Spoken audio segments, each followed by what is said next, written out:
शेकापचे जयंत पाटील सिल्वर ओकवर शरद पवारांच्या भेटीसाठी दाखल झालेत। काल झालेल्या विधान परिषदेच्या निवडणुकीमध्ये जयंत पाटील यांचा पराभव झाला। या निवडणुकीत पवारांनी शेकापचे जयंत पाटील यांना उमेदवारी दिली होती आणि आता ते शरद पवारांच्या भेटीसाठी सिल्वर ओकवर दाखल झालेत। विधान परिषदेच्या निवडणुकीमध्ये जयंत पाटील यांचा पराभव झाला।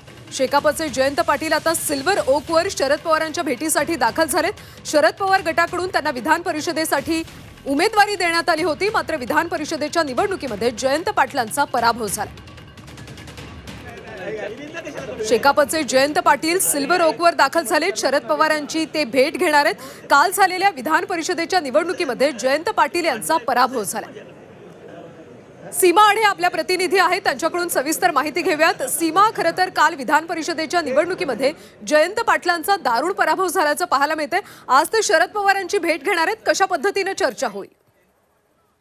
नक्कीच काल 11 जागांसाठी जे आहे काल निकाल जे आहे स्पष्ट झाले। 12 उमेदवार हे रिंगणात उतरले होते, त्यापैकी महायुतीचे सगळे उमेदवार जिंकून आले। मात्र महाविकास आघाडीमध्ये 2 उमेदवार हे जिंकून आले, तर शेकापचे जे जयंत पाटील आहेत त्यांचा मात्र पराभव झाला। आणि मतमोजणी जेव्हा सुरुवात झाली, मतमोजणीला सुरुवात झाल्यानंतर जयंत पाटील हे विधान भवनातून बाहेर पडले आणि त्यांचा आपण बघितलं तर तेव्हा निकाल स्पष्ट झाला, त्यांचा दारुण पराभव झाल्याचं आपल्याला बघायला मिळालेलं। आणि या निवडणुकीमध्ये फक्त जयंत पाटील यांना 12च मतं मिळालेली आहेत आणि तेही 12 मतं शरद पवार यांच्याच पक्षात त्यांचेच आमदारांनी त्यांना मतदान केलेलं आहे, मात्र इतर पक्षाकडून त्यांना मदत झालेली नाही।